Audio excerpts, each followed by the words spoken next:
Hello दोस्तों, नमस्कार। स्वागत है आप लोग का द एम्ब्रेल क्लासेस में। मैं हूं सुमित कुमार। पिछले वीडियो में हम लोगों ने बात किया था मॉडर्न हिस्ट्री के बारे में, जो बीपीएससी टीचर ट्री 3.0 से रिलेटेड प्रश्न था उसमें। तो लगभग हम लोगों ने 25 क्वेश्चन के बारे में डिस्कस किया था। आप लोगों ने बहुत प्यार दिया उस वीडियो को। अब आगे फिर उससे और 25 क्वेश्चन जो हम लोग कोशिश करेंगे कि उसके बारे में डिस्कस करें, जो आपके एग्जाम से संबंधित होगा। तो ध्यान दीजिएगा, यहाँ पे सबसे पहला क्वेश्चन है यहाँ पे कि असहयोग आंदोलन में शुरू हुआ, मतलब किसमें शुरू हुआ, कब शुरू हुआ, उसका टाइमिंग क्या था। ध्यान देना है, असहयोग आंदोलन डैश में शुरू हुआ।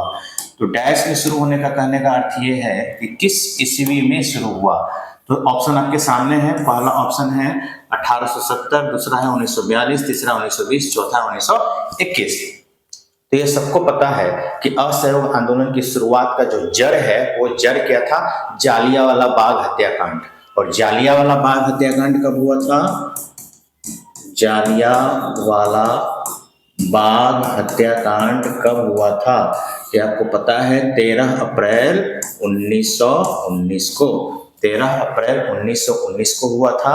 और ये जालियांवाला बाग हत्याकांड होने का कारण क्या था? Rowlatt act. इसका कारण क्या था? Rowlatt act. और रॉलेट एक्ट क्या था कि अंग्रेजों के द्वारा यह बनाया गया कानून था, जिसे महात्मा गांधी ने काला कानून भी कहा है। अंग्रेजों का कहना था कि किसी भी व्यक्ति को शक के आधार पर गिरफ्तार किया जा सकता है, और उसके लिए ना वकील, ना दलील, और ना ही कोई अपील करने की आवश्यकता होगी। किसी भी तरीके से आप उसको छुड़वा नहीं सकते हैं।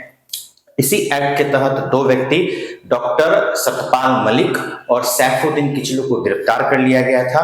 उसी पे जो मीटिंग है, बात चल रही थी कि आखिर क्यों सरकार ने गिरफ्तार किया। तो ये मीटिंग जालियांवाला बाग में चल रहा था, और वहां पे जनरल लॉ डायर आकर के अंधाधुंध गोली चलवा दिए, जिसके खिलाफ जो है महात्मा गांधी ने असहयोग आंदोलन शुरुआत किया था। और असहयोग आंदोलन एक प्रकार का कैसा आंदोलन था? जन आंदोलन। ध्यान रखिएगा, क्वेश्चन में पूछेगा कि निम्नलिखित में से कौन सा पहला ऐसा आंदोलन था जो महात्मा गांधी द्वारा चलाया गया था, एक प्रकार का जन आंदोलन था। तो जन आंदोलन कौन सा है? आपका असहयोग आंदोलन। ध्यान रखना है, ठीक है। तो इसकी शुरुआत कब हुई थी? 1920 में। क्योंकि 1919 में तो एक्ट ही बना, 1919 में जालियांवाला बाग हत्याकांड हुआ। उसके बाद गांधी जी ने ये आंदोलन क्या कर दिया? शुरू कर दिया। और ये भी ध्यान रखना है कि इसी समय, असहयोग आंदोलन के समय ही एक और आंदोलन चल रहा था, जिसका नाम क्या है? खिलाफत आंदोलन। ठीक है, ये तो आंदोलन खैर तुर्की से ही चल रहा था, जो खलीफा को लेकर के था ये आंदोलन। तो खिलाफत आंदोलन से ये लग रहा था कि हिंदू और मुसलमान दोनों एक साथ मिल रहे हैं। तो ये भी आंदोलन था, असहयोग आंदोलन भी था। और ये भी ध्यान रखना है कि असहयोग आंदोलन की समाप्ति कब की गई, कब समाप्त हुआ है? तो आपको पता है 1922 ईस्वी में जो चौरी चौरा कांड हुआ था। उस चौरी चौरा कांड के तहत जो है महात्मा गांधी को एक ठेस पहुंचा कि भाई मेरे सिद्धांत के खिलाफ गए आप लोग, मेरा सिद्धांत है अहिंसा और आप लोगों ने किया हिंसा, इसलिए हम अपने आंदोलन को क्या करते हैं? समाप्त करते हैं। ठीक है, तो यहाँ पे आपके प्रश्न का उत्तर हो गया 1920। चलिए अगले प्रश्न की तरफ हम लोग बढ़ते हैं। अगला प्रश्न है कि निम्नलिखित में से कौन हिंदुस्तान रिपब्लिक एसोसिएशन के संस्थापक में से एक थे? तो देखिए इसमें ऑप्शन है आपका जतीन्द्रनाथ मुखर्जी, राम सूर्य सेन या लाला लाजपत राय। तो सीधी सी बात है, हिंदुस्तान रिपब्लिकन एसोसिएशन यहाँ पे ध्यान आता है भाई किसका? तो लाला लाजपत राय ने किया था। और यहाँ पे ये जो दिख रहा है आपको सूर्य सेन को पता है किस नाम से जाना जाता था? मास्टर दा। क्या कहते थे इनको? मास्टर दा। और ये जो चटगांव शस्त्रागार था, चटगांव शस्त्रागार, जो वहां पे लुटने के लिए जो प्लानिंग बनाया गया था, उसके नेता थे। तो ये फेमस थे लोगों के बीच एक टीचर के रूप में, लेकिन ये एक प्रकार के क्रांतिकारी थे। ध्यान रखना है, ठीक है। चलिए आगे हम लोग बढ़ते हैं अगले प्रश्न की तरफ। अगला प्रश्न है कि भारतीय राष्ट्रीय कांग्रेस ने किस अधिवेशन में पूर्ण स्वराज यानी पूर्ण स्वतंत्रता अपना लक्ष्य घोषित किया? तो ये भी ध्यान रखना है कि ये जो पूर्ण स्वराज है, तो पूर्ण स्वराज के अलावा एक और वर्ड है जहां पे सिर्फ हम स्वराज की बात करेंगे। तो स्वराज और पूर्ण स्वराज, क्या इन दोनों में अंतर है? बिल्कुल अंतर है। जब पहले स्वराज की मांग की गई थी, इसका मतलब ये था कि अंग्रेज भारत में ही रहेंगे, यहाँ पे व्यापार करेंगे, लेकिन वो भारतीयों को मुक्त कर देंगे पूरी तरह से। किसी प्रकार का कोई दबाव नहीं होगा, किसी प्रकार का कोई प्रभुत्व नहीं रहेगा।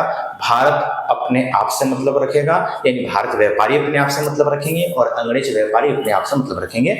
ये स्वराज है, मतलब अंग्रेज भारत में रहे, कोई दिक्कत नहीं है भारतीयों को, बट भारतीयों को वो आदेश देना, गुलाम बनाना, दास बनाना, ये सब छोड़ दें। ये स्वराज था। लेकिन बाद में ये स्वराज कन्वर्ट हो गया किसमें? पूर्ण स्वराज में। किसमें कन्वर्ट हो गया? देखिए यहाँ पे वर्ड लिखा हुआ है पूर्ण स्वराज। पूर्ण स्वराज, पूर्ण स्वराज का मतलब कि अब अंग्रेज भारत नहीं रहेंगे, ये हमारा भारत देश छोड़ करके जाएं, अब इनको भारत में जगह मिलने वाला नहीं है। तो आखिर इसका उत्तर क्या होगा? पहला ऑप्शन है त्रिपुरी कांग्रेस अधिवेशन 1939, बॉम्बे कांग्रेस अधिवेशन 1940, तीसरा है लाहौर कांग्रेस अधिवेशन 1929, चौथा है लखनऊ कांग्रेस अधिवेशन 1916। तो पूर्ण स्वराज की मांग जो है वह आपका लाहौर कांग्रेस अधिवेशन 1929 में किया गया था। और इसी समय ध्यान रखना है कि हमारा भारत देश जो है 26 जनवरी 1930 को अपने आप को क्या घोषित कर दिया था? स्वतंत्रता, यानी स्वतंत्र घोषित कर दिया था कि अब हमारा देश क्या हो गया? आजाद हो गया। लेकिन एक्चुअली हम लोगों ने आपस में ये घोषणा की थी, बट अंग्रेजों की नजर में अभी भी हम क्या थे? गुलाम ही थे। तो ध्यान देना है, ये जो घोषणा हुआ था, ये 26 जनवरी जो देख रहे हैं ना, तो आज के डेट में जो हम लोग 26 जनवरी गणतंत्र दिवस मनाते हैं, वो कहीं ना कहीं इसी तारीख के चलते हम लोग जो है वो दिन रखा गणतंत्र दिवस का। नहीं तो संविधान तो लागू हो गया था आपका, ये संविधान तैयार हो गया था, बन करके तैयार था 26 नवंबर 1949 को। फिर भी हमने संविधान को लागू किया कब? 26 जनवरी 1950 को। तो आखिर ये 1 महीना का अंतराल क्यों रखा गया? तो अंतराल रखने का 2-3 कारण था कि चलो भाई, एक तो ये डेट वाला कंप्लीट हो जाएगा, दूसरा संपूर्ण संविधान को उस दिन लागू कर दिया जाएगा, और गणतंत्र दिवस के रूप में, क्योंकि हमारे भारत देश का एक सर्वोच्च पद राष्ट्रपति, उसका निर्माण हो जाएगा, तो हमारा देश गणतंत्र हो जाएगा। ठीक है, तो 26 जनवरी ये डेट ख्याल में रखा गया। और हमारे यहाँ सबसे पहले 26 जनवरी 1930 को रावी नदी के तट पर झंडा फहराते हुए ये घोषणा किया गया कि हमारा देश क्या हो चुका है? आजाद हो चुका है। बट ऐसा हुआ नहीं था। ठीक है, तो इसका उत्तर हो जाएगा लाहौर कांग्रेस अधिवेशन 1929। बाकी त्रिपुरी कांग्रेस अधिवेशन तो यहाँ पे तो जानते हैं आप लोग, जो अधिवेशन हुआ था इसके अध्यक्ष कौन थे? सुभाष चंद्र बोस थे। और लखनऊ कांग्रेस अधिवेशन हम लोग पिछले वीडियो में बात कर चुके हैं इसके डिटेल्स के बारे में। चलिए आगे बढ़ते हैं हम लोग। अगला प्रश्न है कि 1920 में मुक नायक अखबार किसने शुरू की थी? देखिए, मुक नायक अखबार में जो है वो आदिवासी, जनजाति, दलित, ये सब के बारे में कुछ ज्यादा ही चर्चाएं रहती थी। तो जहां भी आदिवासी, जनजाति, दलित, ये सब वर्ड इस्तेमाल होता है, वहां पे एक ही व्यक्ति ध्यान में आते हैं, और वो कौन है? B.R. Ambedkar, doctor Bhimrao Ambedkar. Doctor Bhimrao Ambedkar ने 1920 में मुक नायक अखबार शुरू किया था, जो कि दलितों के पक्ष में था, यानी दलितों को आगे बढ़ाना इनका सबसे पहला प्रयास रहा है। और भीमराव अम्बेडकर के बारे में हम लोग पहले भी बात कर चुके हैं कि इनको मरणोपरांत 1990 में भारत रत्न से सम्मानित किया गया था। ये पहले ऐसे दलित व्यक्ति थे जिन्होंने बौद्ध धर्म को अपनाया था। इन्हें संविधान निर्माता माना जाता है। यह प्रारूप समिति के अध्यक्ष भी थे, और यह तीनों गोलमेज सम्मेलन में भाग लिए थे, प्रथम, द्वितीय, तृतीय, जबकि गांधी जी सिर्फ द्वितीय में भाग लिए थे। भीमराव अम्बेडकर तीनों ही अधिवेशन में भाग लिए थे, और यह दलितों का नेतृत्व कर रहे थे। चलिए, तो यहाँ पे आंसर हो जाएगा आपका डॉक्टर भीमराव अम्बेडकर। अच्छा, एक क्वेश्चन पहले भी हम बता चुके हैं, महादेव गोविंद रानडे, ये किसके गुरु हैं? गोपाल कृष्ण गोखले के। और गोपाल कृष्ण गोखले किसके गुरु हैं? महात्मा गांधी के। तो महात्मा गांधी के गुरु हुए गोपाल कृष्ण गोखले, और गोपाल कृष्ण गोखले के गुरु हुए महादेव गोविंद रानडे, MG रानडे। और MG रानडे गुरु अब अरस्तु या सुकरात, ये आप हमको बताइएगा। चलिए आगे। और ज्योतिबा फुले के बारे में जानते हैं आप लोग, सत्य शोधक समाज के संस्थापक। और दादा भाई नौरोजी के बारे में आप लोग डिटेल्स हम लोग पिछले वीडियो में पढ़े थे, वहां पे आप लोग पिछला वीडियो जाकर के देख सकते हैं। चलिए अगला प्रश्न है, इन निम्नलिखित में से किस अधिनियम को मॉन्टेग्यू चेम्सफोर्ड सुधार कहा जाता है? देखिए अधिनियम के बारे में भी हम ऐसे ही मौखिक रूप से आप लोगों को बताए थे कि सबसे पहला जो अधिनियम था अंग्रेजों के द्वारा लाया गया वो था रेगुलेटिंग एक्ट 1773 और इसी एक्ट के तहत जो है सबसे पहले बंगाल का गवर्नर जनरल नियुक्त किया गया जो कि वारेन हेस्टिंग्स था। फिर दूसरा आपका पिट्स इंडिया एक्ट 1784, फिर आपका चार्टर एक्ट आ जाता है 1813 1833। तो 1833 के तहत जो है भारत का गवर्नर जनरल नियुक्त किया गया था जिसका नाम था लॉर्ड विलियम बेंटिंग। तो भारत का पहला governor general Lord William Bentinck, Bengal का प्रथम गवर्नर जनरल वारेन हेस्टिंग्स। और 1858 में जब ताज एक्ट आया था जिस समय ईस्ट इंडिया कंपनी को निरस्त कर दिया गया था उस समय गवर्नर जनरल का पद नाम बदल करके वायसराय कर दिया गया। तो हम कह सकते हैं भारत का पहला वायसराय लॉर्ड कैनिंग था क्योंकि उससे पहले गवर्नर जनरल लॉर्ड कैनिंग ही था। तो हम कह सकते हैं भारत का अंतिम गवर्नर जनरल 1858 के समय लॉर्ड कैनिंग और प्रथम वायसराय कौन, लॉर्ड कैनिंग। हाँ, जब 1947 का अधिनियम आएगा तब उस समय हमारा देश तो आजाद हो गया। तब हम कह सकते हैं स्वतंत्र भारत के पहले गवर्नर जनरल लॉर्ड माउंटबेटन, फिर स्वतंत्र भारत के प्रथम भारतीय गवर्नर जनरल तो सी राजगोपालाचारी, या फिर हम कह सकते हैं स्वतंत्र भारत के प्रथम एवं अंतिम भारतीय गवर्नर जनरल सी राजगोपालाचारी। अगर कंफ्यूजन कहीं हो रहा हो वीडियो को रिवाइंड करके फिर से सुन लीजिए, आपको ध्यान में आ जाएगा। ठीक है, तो इन सभी एक्टों में से दो एक्ट और काफी फेमस था, एक 1909 जिसको मार्लेमेंटो सुधार कहते हैं, एक 1919 जिसको मॉन्टेग्यू चेम्सफोर्ड सुधार कहते हैं।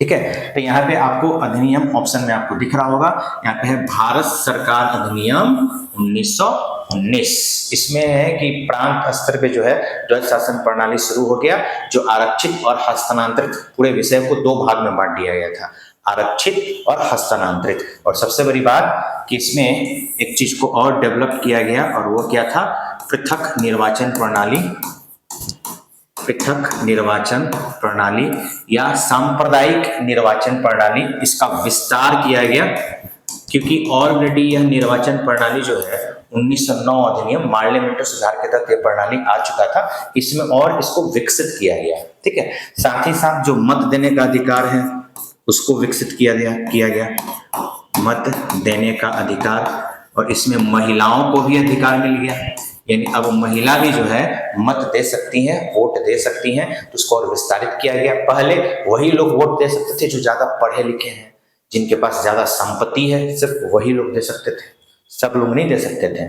तो 1909 में कुछ वैसा कंडीशन था, लेकिन 1919 में कुछ सुधार हुआ और इसी 1919 अधिनियम के तहत यह भी कहा गया था कि ब्रिटेन से हमेशा हर 10 साल पे कुछ लोग आएंगे, कमीशन आएगा और वो भारत में जांच करेगा कि यहाँ की शासन व्यवस्था ठीक से चल रही है नहीं चल रही है, क्या यहाँ पे संविधान लागू करना जरूरी है। इसलिए 1927 में साइमन कमीशन वहां गठित हो गया था और भारत में 1928 में पहुंच गया था।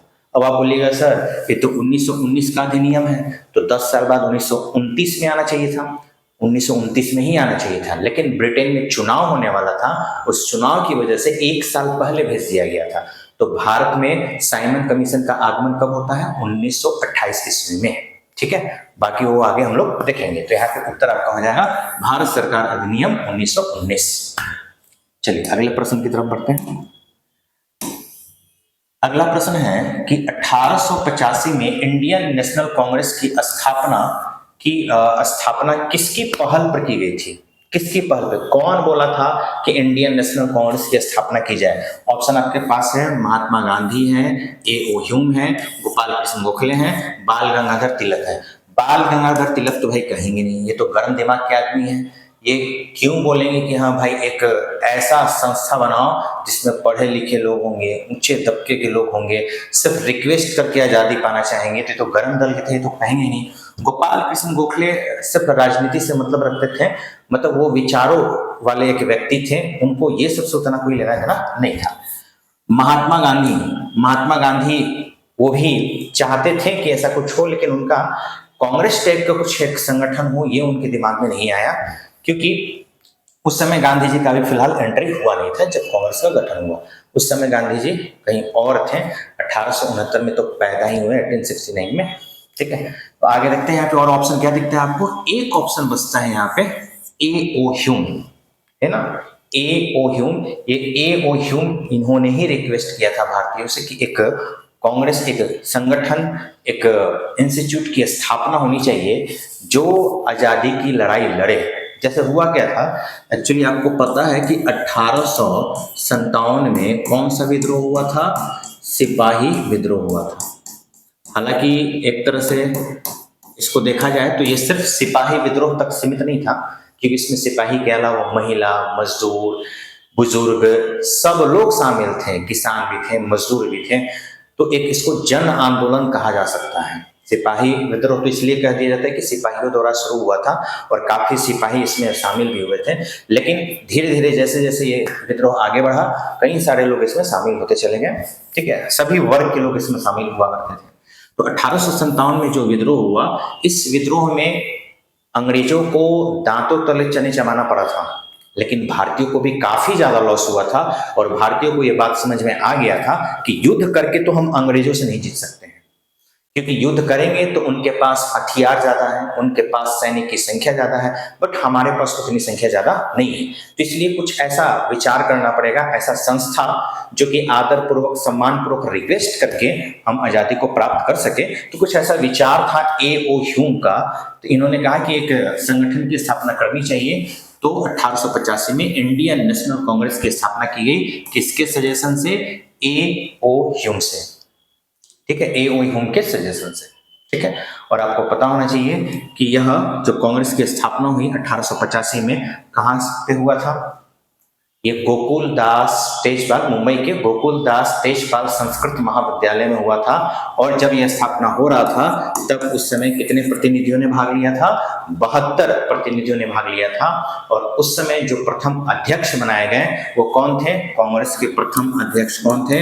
आप लोग को पता होना चाहिए, WC बनर्जी, व्योमेश चंद्र बनर्जी, ये पहले अध्यक्ष थे। अगर आपसे कोई पूछ दे कि कांग्रेस के प्रथम मुस्लिम अध्यक्ष कौन थे, तो बदरुद्दीन तैयब जी। अगर आपसे कोई पूछ दे कि कांग्रेस की प्रथम महिला अध्यक्ष कौन थी, तो आपको बताना होगा एनी बेसेंट। फिर आपसे कोई पूछे कि कांग्रेस की प्रथम भारतीय महिला अध्यक्ष कौन थी, तो सरोजनी नायडू। ठीक है, ऐसे रिलेटेड कई सारे क्वेश्चन आते हैं। फिर ये भी कोई आपसे पूछ दे कि इंडियन नेशनल कांग्रेस को जो है सेफ्टी वॉल्व किसने कहा था, अंग्रेजों का सेफ्टी वॉल्व किसने कहा था, तो आपको बताना है लाला लाजपत राय। लाला लाजपत राय ने कांग्रेस को सेफ्टी वॉल्व कहा था। किसका? अंग्रेजों का। क्योंकि उनका कहना था कि अंग्रेजों का ही संस्थान है, क्योंकि इसमें सब उछले तबके के लोग हैं, पढ़े लिखे लोग हैं, गरीबी से तो किसी को भेंट ही नहीं है। तो जब कोई गरीब है नहीं, गरीबी को समझ नहीं रहा है, तो कैसे आजाद दिलाएगा भारत को, कैसे आजादी दिलाएगा? वो तो बस बैठ रहे हैं, जा रहे हैं, रिक्वेस्ट कर रहे हैं गवर्नर जनरल से कि भैया आजादी दे दीजिए, आजादी दे दीजिए, मिल कहाँ रहा है। ठीक है, तो उसी में लाला लाजपत राय और बाल गंगाधर तिलक जैसे लोग थे जिन्होंने एक अपना समूह बनाया और बाद में जाके कांग्रेस दो भागों में बट गया, गरम दल, नरम दल, जिसको सूरत अधिवेशन कहते हैं। 1907 में सूरत अधिवेशन हुआ था, जिसमें कांग्रेस जो है दो दलों में बट गया था, गरम दल और नरम दल। चलिए अगला प्रश्न हम लोग देखते हैं। अगला प्रश्न है कि भारतीय राष्ट्रीय कांग्रेस का प्रथम अधिवेशन कब और कहां हुआ था? तो सीधी सी बात है कि सबसे पहला अधिवेशन अभी हम बताएं कि गठन कहां हुआ था? बंबई में। तो डेट यहाँ पे देखिए 28 दिसंबर, 25 दिसंबर। तो 25 दिसंबर तो पहले होगा ही नहीं। डेट क्या था? 28 दिसंबर था। यहाँ पे दो ऑप्शन है आपको, लखनऊ है और बंबई है। तो अभी अभी हम बोले कि मुंबई के गोकुलदास तेजपाल संस्कृत महाविद्यालय में हुआ था। तो इसका आंसर हो जाएगा आपका 28 दिसंबर 1885। और कितने प्रतिनिधि ने भाग लिया था? 72 प्रतिनिधियों ने भाग लिया था। और प्रथम जो अध्यक्ष थे वो कौन थे? WC बनर्जी, व्योमेश चंद्र बनर्जी कांग्रेस के प्रथम अध्यक्ष थे।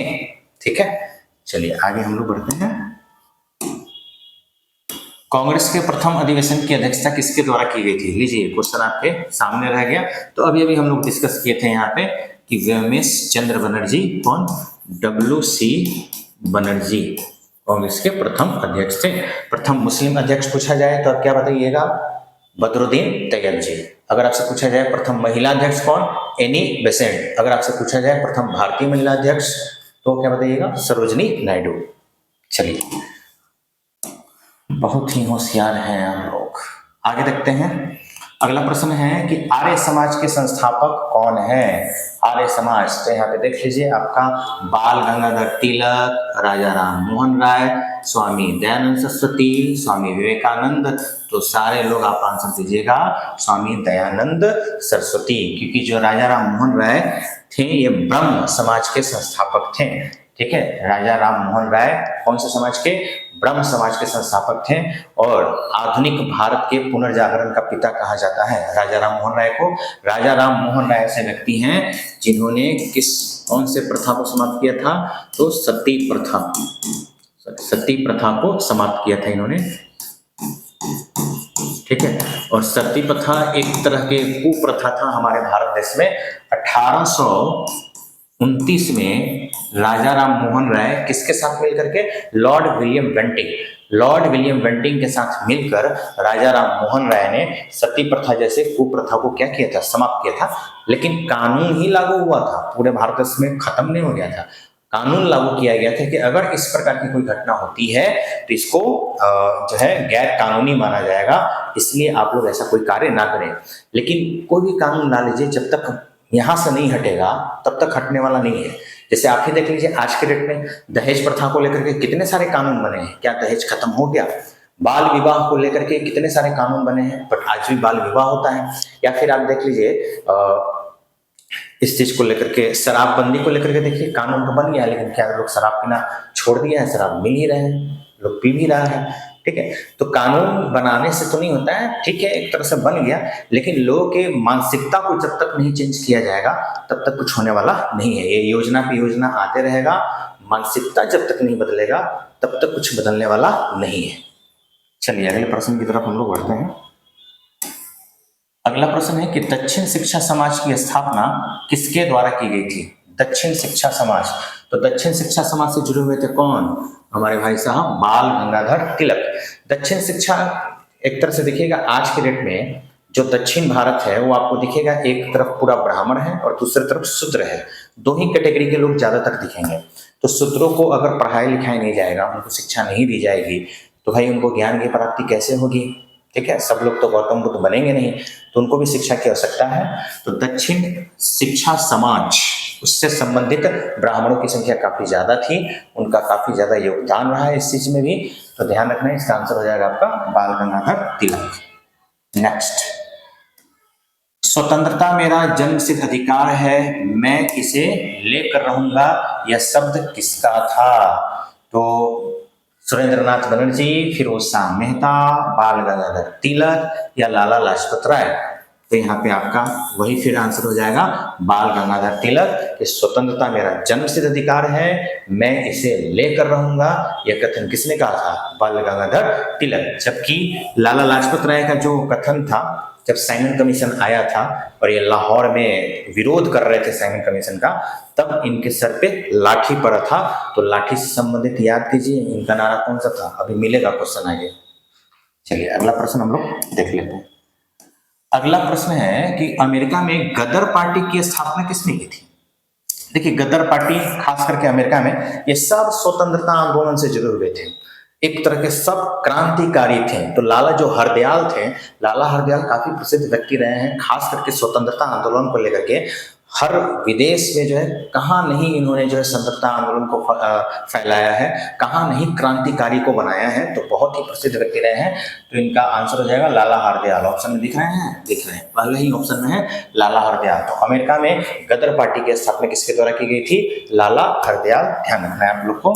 चलिए अगले प्रश्न की तरफ बढ़ते हैं।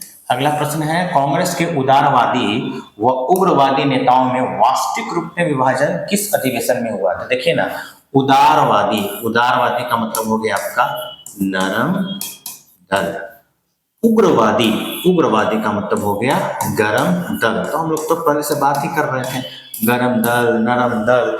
विभाजन कब हुआ है? ये हुआ है कौन से अधिवेशन में? सूरत अधिवेशन में। और कब हुआ है? सूरत अधिवेशन 1907। ठीक है, ऑप्शन में देख लेते हैं। यहाँ पे देखिए दिख रहा है सूरत अधिवेशन कब हुआ था। सूरत अधिवेशन 1960 में हुआ था और इसी अधिवेशन के तहत कांग्रेस का विभाजन हो गया, दो दलों में बट गए, नरम दल और गरम दल। फिर इनका मिलन भी होता है ना। जब ये गरम दल नरम दल मिल जाते हैं तो वो समय क्या है, वो अधिवेशन कौन सा था, 1916 लखनऊ अधिवेशन, जिस समय कांग्रेस और मुस्लिम लीग का भी मिलन होता है और कांग्रेस में गरम दल नरम दल इन दोनों का भी मिलन होता है। और उसी अधिवेशन में महात्मा गांधी से कौन मिल लेते हैं, बिहार के राजकुमार शुक्ल, जो चंपारण के नील के खेती की समस्या को उनसे साझा करते हैं और रिक्वेस्ट करते हैं कि महात्मा गांधी आप बिहार में आइए और हमारे समस्या का निदान कीजिए। क्योंकि राजकुमार शुक्ल ने महात्मा गांधी के साउथ अफ्रीका वाला जो है जितना कहानी था, उस रंग भेद की नीति वाला समाप्त किया था इन्होंने, महात्मा गांधी ने। उस चीज को देखते हुए राजकुमार शुक्ल ने इनको न्योता दिया था कि आप बिहार में आइए और हमारे यहाँ की समस्या को समाप्त कीजिए। चलिए आगे देखते हैं। क्रांतिकारी आंदोलन को तत्कालिक असफलता का कारण क्या था। देखिए, क्रांतिकारी आंदोलन मैक्सिमम हमेशा होते रहा है, लेकिन अगर फेलियर हो जा रहा है तो उसका कारण क्या है। ऑप्शन देखिए, पहला है केंद्रीय संगठन का अभाव, लीडरशिप सेंट्रलाइजेशन था ही नहीं, सब अलग अलग लड़ रहे हैं। जैसे आप देख लीजिए 1857 का क्रांति, इसमें कानपुर से नाना साहब अलग लड़ रहे हैं, लखनऊ से बेगम हजरत महल अलग लड़ रही हैं, फिर से दिल्ली से बहादुर शाह जफर द्वितीय अलग लड़ रहे हैं। सब जगह अलग अलग तरीके से लड़ रहे हैं, सेंट्रलाइजेशन नहीं हो रहा है। और सेंट्रलाइजेशन नहीं होने का मतलब कम्युनिकेशन नहीं है, सूचना का आदान प्रदान नहीं हो रहा है। इस वजह से जो है ये कमजोर पड़ जाते थे। दूसरा, ब्रिटिश सरकार की कठोर दमन नीति। हाँ, ये भी बात है, जब भी ये मिलने की कोशिश करते हैं, भारतीय नेता आपस में मिलने की कोशिश करते हैं, ये कुछ ऐसा नियम ला देते हैं, ऐसा कानून ला देते हैं, फिर मामला खत्म हो जाता है। जैसे भारतीय जो है हमेशा चाहते थे कि अखबार के माध्यम से सभी को न्यूज फैलाया जाए कि हम लोग अंग्रेजों के प्रति लड़ाई लड़ रहे हैं। तो जब भी ये लोग न्यूज लाता पेपर में तो ये लोग कानून बना देता है। जैसे वर्नाकुलर प्रेस एक्ट ले लीजिए, वर्नाकुलर प्रेस एक्ट के तहत जो है क्या होता था कि अंग्रेजों ने नियम बना दिया कि किसी प्रकार का कोई ऐसा मुद्दा अगर पेपर में छापा जाता है जो राष्ट्रद्रोह के पक्ष में जाता है, उसको समाप्त कर दिया जाएगा, वो न्यूज नहीं छपेगा। तो वर्नाकुलर प्रेस एक्ट ला करके और हाथ पैर बांध दिया गया। तो देखिएगा, कमल का फूल, रोटी, ये सब चिन्ह बनाते थे हम लोग प्रचार प्रसार करने के लिए कि कैसे विरोध करना है अंग्रेजों का। वही आप देख लीजिए, जो सिपाही विद्रोह हुआ था 1857 में, उसका प्रचार प्रसार फैलाना था तो कमल का फूल और रोटी यही निशान था। कमल का फूल का मतलब खून में उबाल रखो लाल कलर का, और रोटी का मतलब वो याद दिलाता था कि देखियो इस रोटी जो तुम खा रहे हो ना, इसमें सुअर का मांस, गाय की हड्डी, ये सबका जो है पाउडर मिक्स है, तो कैसे खा ले रहे हो तुम। जब तक अंग्रेजों को हम भगाएंगे नहीं तब तक कि हम रोटी खाएंगे नहीं, इस बात को ध्यान में रख लो। चलिए, तो इसका आंसर और देख लेते। तीसरा ऑप्शन क्या है, उच्च मध्यम वर्ग की सहानुभूति का अभाव। उच्च मध्यम वर्ग, हमारे भारत में भी जो उच्च कुल के लोग थे ना, वो भी मतलब उतना सपोर्ट नहीं कर पाते थे भारतीयों को, इसलिए भी एक सेंट्रलाइजेशन नहीं बन पा रहा था। तो कहीं ना कहीं ये तीनों ऑप्शन जो है ठीक ठाक दिख रहा है कि तत्कालिक कारण तो यही था, इसलिए इसका आंसर हो जाएगा उपयुक्त सभी कारण, है ना, सब के सब कारण थे यहाँ पे असफलता का। अगला प्रश्न हम लोग देख लेते हैं, रॉलेट एक्ट का उद्देश्य क्या था। तो अभी हम लोग बात किए कि रॉलेट एक्ट तो सबसे पहले ये कब पारित हुआ था रॉलेट एक्ट, तो ध्यान दें आप लोग 1919 को। रॉलेट एक्ट को किसने काला कानून कहा था, महात्मा गांधी ने रॉलेट एक्ट को काला कानून कहा था। क्या क्या है देखिए, ऑप्शन में कह रहा है कि कुटीर उद्योगों को समाप्त करना, विश्वविद्यालय की स्वायत्तता समाप्त करना, इसके द्वारा सरकार बिना मुकदमा दायर किए किसी भी व्यक्ति को बंदी बना सकती है। तो अभी हम बताए थे शक के आधार पर, और जब गिरफ्तार एक बार हो गया ना तो ना वकील, ना दलील और ना ही अपील, ना अपील करना है, ना किसी वकील को रखना है, ना ही कोई आपको दलील देना है। गिरफ्तार तो गिरफ्तार। और किसको गिरफ्तार किया गया था, डॉक्टर सत्यपाल मलिक और सैफुद्दीन किचलू, ये दो को गिरफ्तार किया गया। इसी पे विचार विमर्श चल रहा था जालियांवाला बाग, और वहां पे हत्याकांड हो गया, और इसके विरोध में गांधी जी ने आंदोलन शुरू कर दिया। उस आंदोलन का नाम था असहयोग आंदोलन। तो यहाँ पे आपका आंसर हो जाएगा सी। ये कुटीर उद्योग ये सबसे तो मतलब नहीं था, ये नहीं है, ये नहीं है, आपका आंसर क्या हो जाएगा सी। इसके द्वारा सरकारी बिना मुकदमा दायर किए किसी भी व्यक्ति को बंदी बनाया जा सकता था सरकार के द्वारा। चलिए अगला प्रश्न देखते हैं। अगला प्रश्न है कि हंटर कमेटी की नियुक्ति सरकार द्वारा किस घटना की जांच के लिए किया गया था। देखिए, हंटर कमेटी जो है, जब जालियांवाला बाग हत्याकांड हुआ तब उसमें समस्या ये हुआ कि भाई गलती किसकी है, और कुछ लोग मारे गए तो कितने लोग मारे गए, इनकी संख्या क्या है। तो हंटर कमेटी का संबंध जालियांवाला बाग हत्याकांड से है। यहाँ पे देखिए ऑप्शन आपको दिख रहा है, जालियांवाला हत्याकांड की जांच के लिए। और कहीं ना कहीं जो समिति बना हमारे यहाँ, वो समिति में कह दिया गया कि भाई अंग्रेजों का कोई दोष नहीं है। यहाँ तक कि जनरल डायर को जो है ब्रिटेन में सम्मानित किया गया इस चीज के लिए कि तुम्हारे बहादुरी का जो है मतलब एकदम दाद दिया जाता है कि तुम इतना काम कर दिए। अब बताइए यहाँ पे इतने हजारों लोग मारे गए हैं, ये लोग तो बोल रहे थे कि भाई 300-400 के आसपास में लोग मरे हैं, जबकि हमारे यहाँ ये जानकारी के अनुसार पता चलता है हजारों लोग से ज्यादा ही मरे हैं, क्योंकि चारों तरफ से गेट बंद था। गेट बंद करवाया, अंधाधुंध गोली चलवा दिया।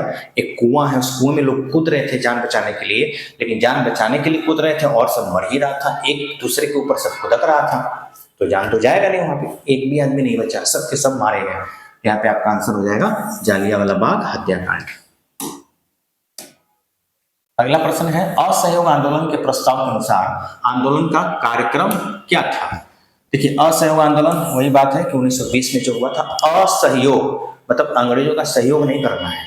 अगर किसी अंग्रेजी कॉलेज में आप प्रोफेसर हैं, नौकरी छोड़ दीजिए, डॉक्टर हैं, नौकरी छोड़ दीजिए, कपड़ा पहन रहे हैं विदेशी, वो छोड़ दीजिए, मत पहनिए, अपना स्वदेशी कपड़ा पहनिए। मतलब हर तरीके से सहयोग करना छोड़ देना है। इससे गांधी जी का ये कॉन्सेप्ट था कि अगर सब लोग ये काम करना छोड़ देगा तो ऑटोमेटिक जो है एक दिन उनको बेनिफिट नहीं होगा बिजनेस से, वो भारत को छोड़ करके चले जाएंगे। तो कुछ ऐसा ही पर्पस देखते हैं क्या क्या है। सरकारी अदालतों का बहिष्कार, विदेशी माल का बहिष्कार, सरकारी वैतनिक तथा अवैतनिक पदों का उपाधियों का त्याग, उपयुक्त सभी कार्यक्रम सब हो जाएगा। सब लोग तो अपना उपाधि, महात्मा गांधी, केसरी हिंद, रविन्द्रनाथ टैगोर, नाइटिंगेल, सब अपना अपना उपाधि त्याग रहे थे जो अंग्रेजों द्वारा कभी ना कभी भारतीयों को दिया गया था। तो उपाधियों को त्याग देना है, चाहे आप सरकारी काम कर रहे हो, निजी काम कर रहे हो, अंग्रेजों का काम कर रहे हैं, छोड़ देना है। चाहे यूनिवर्सिटी में हो, कॉलेज में हो, हॉस्पिटल में, कहीं भी हो, आप नौकरी कर रहे हो उनका, छोड़ दीजिए। अगर हम उनका साथ छोड़ देंगे तो एक दिन वही इस देश को छोड़ करके चले जाएंगे, कुछ ऐसा लग रहा था महात्मा गांधी को। लेकिन ये उतना सक्सेस तो नहीं हुआ, लेकिन फिर आगे आंदोलन इसी पे चलता रहा और एक दिन जाना ही पड़ा अंग्रेजों को। क्वेश्चन कभी कभी पूछ देता है सिविल सर्विस में कि अगर महात्मा गांधी ना होते तो क्या भारत आजाद होता, और अगर होता तो कब होता, क्या 1947 से पहले हो जाता या 1947 के बाद होता। चलिए अगला प्रश्न है, महात्मा गांधी ने किस घटना से खिन्न होकर असहयोग आंदोलन को स्थगित कर दिया। तो पहले भी हम लोग बात कर चुके हैं कि चौरी चौरा जो घटना हुआ था, चौरी चौरा जो कांड हुआ था, उससे खिन्न होकर के महात्मा गांधी ने अपने आंदोलन को समाप्त कर दिया था।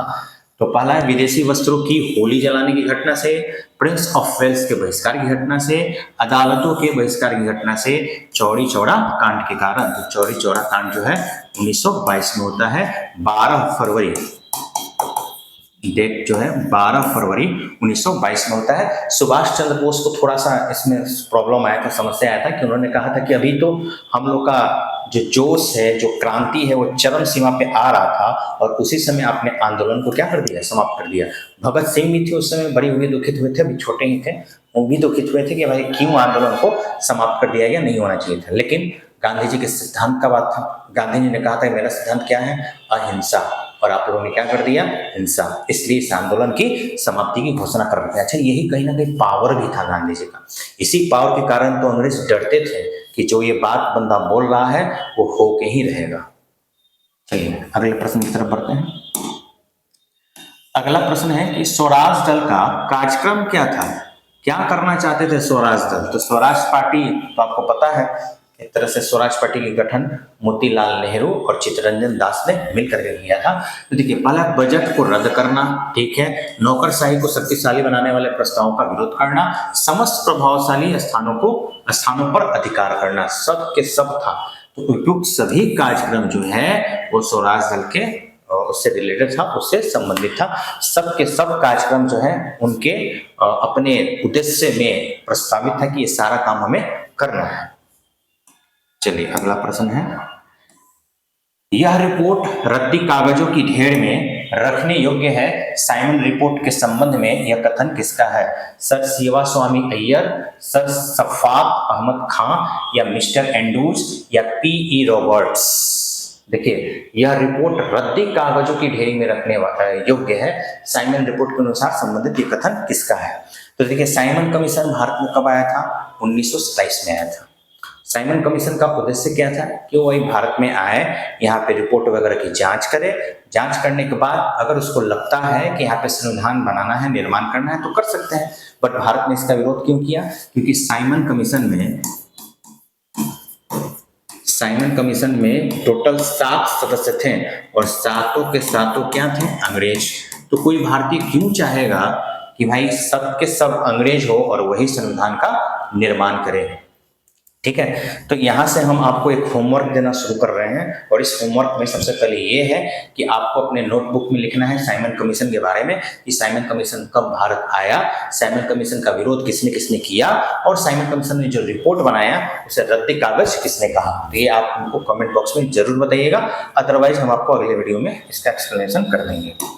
चलिए अगले प्रश्न की तरफ बढ़ते हैं। नेहरू रिपोर्ट में प्रमुख रूप से कौन सा सुझाव दिया गया था?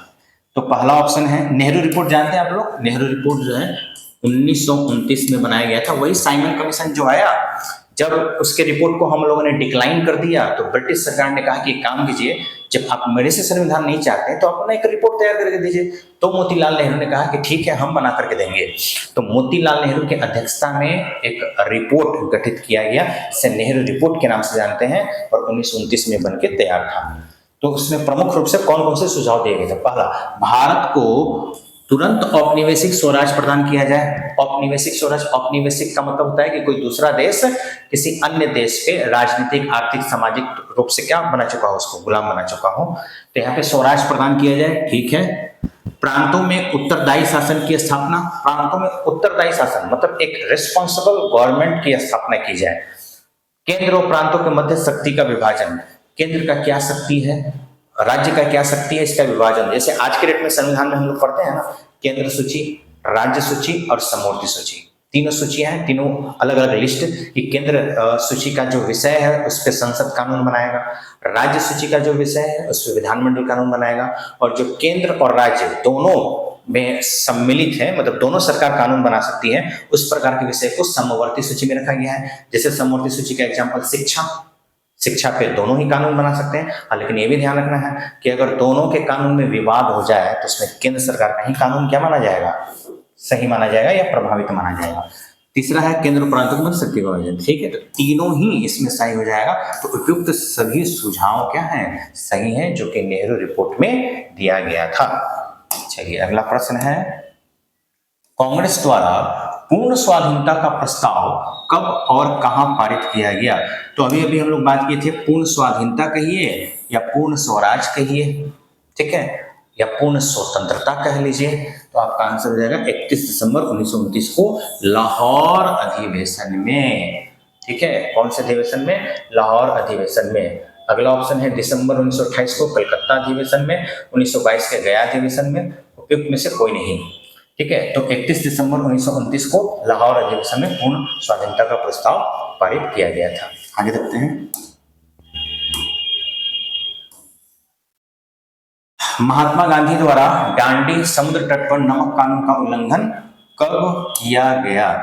ठीक है, तो ध्यान देना है, यहाँ पे ऑप्शन है 6 मार्च 1930, 6 अप्रैल 1930, 6 मार्च 1930, 6 मार्च 1932। फैक्चुअल क्वेश्चन है। हम लोग को पता है कि डांडी मार्च जो है वो सविनय अवज्ञा आंदोलन के तहत ही किया गया था। तो ये भी आपका एक होमवर्क है, आप हमको कमेंट बॉक्स में जरूर बताइएगा कि महात्मा गांधी द्वारा डांडी समुद्र तट पर नमक कानून का उल्लंघन कब किया गया।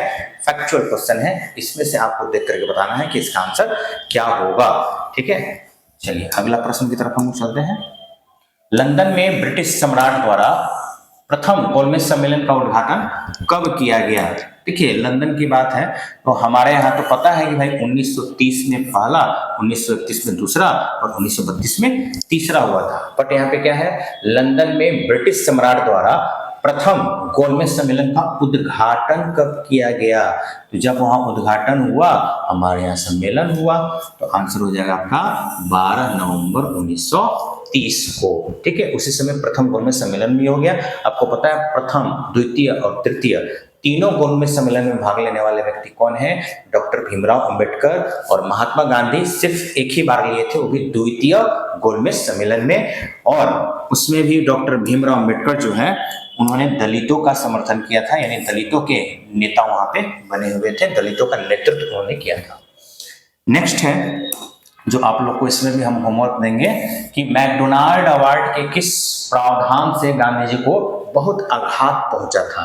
पहला, चाहे वो बागान संघों की विशेषता प्रतिनिधित्व, स्त्रियों के लिए सुरक्षित स्थान की व्यवस्था, दलित वर्गों के लिए पृथक निर्वाचन क्षेत्र की व्यवस्था, आंग्ल भारतीयों के लिए पृथक निर्वाचन की व्यवस्था।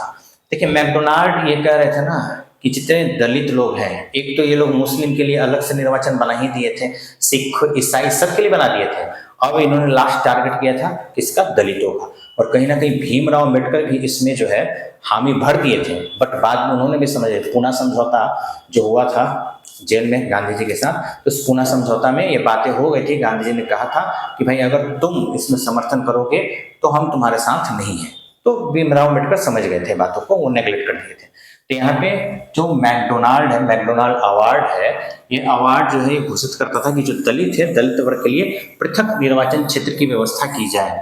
महात्मा गांधी का कहना था कि भाई आज दलित के लिए अलग कर रहे हैं, कल सभी जाति के लोग जो है डिमांड करने लगेंगे कि हमारे क्षेत्र के लिए अलग चुनाव हो, तो जो हमारा अखंड भारत का सपना है वो बिखर जाएगा, पूरा का पूरा बिखर जाएगा। इसलिए इस प्रस्ताव को हम मंजूरी नहीं दे पाएंगे। और बाद में फिर इसको धीरे धीरे खत्म किया भी गया, आरक्षण की व्यवस्था कर दी गई। ठीक है, जहां भी चुनाव वगैरह होगा वहां दलितों को आरक्षण दिया जाएगा, लेकिन अलग से निर्वाचन वाली व्यवस्था नहीं की जाएगी। ठीक है, तो यहाँ पे हमारा जो है प्रश्न समाप्त होता है। जितना भी प्रश्न है इसको एक पीडीएफ के रूप में हम आपको दे देंगे, आप लोग फिर से इसको सॉल्व कीजिएगा और अपना नंबर देखिएगा कि पूरे 50 क्वेश्चन में से कितना मेरा मार्क्स आ रहा है। और ध्यान रखिएगा कि ये सिर्फ 50 क्वेश्चन नहीं है, ये 200 क्वेश्चन के बराबर है, यानी एक क्वेश्चन में 4 क्वेश्चन निकल करके आएगा जो भी हम लोग डिस्कस किए। तो अगर आप चाहें तो इसका जितना भी चाहें डायमेंशन निकाल सकते हैं, एक आइडिया मिल गया कि इस तरीके का क्वेश्चन हो सकता है। तो अगले वीडियो में हम लोग जल्द ही साइंस के मैराथन क्लासेस से, यानी लगभग उसमें भी 50 क्वेश्चन रहेगा, 50 क्वेश्चन को हम लोग डिस्कस करेंगे और कोशिश करेंगे कि अधिक से अधिक इंपॉर्टेंट क्वेश्चन को ही क्या किया जाए, डिस्कस किया जाए। तो आज के लिए इतना ही, तब तक के लिए धन्यवाद।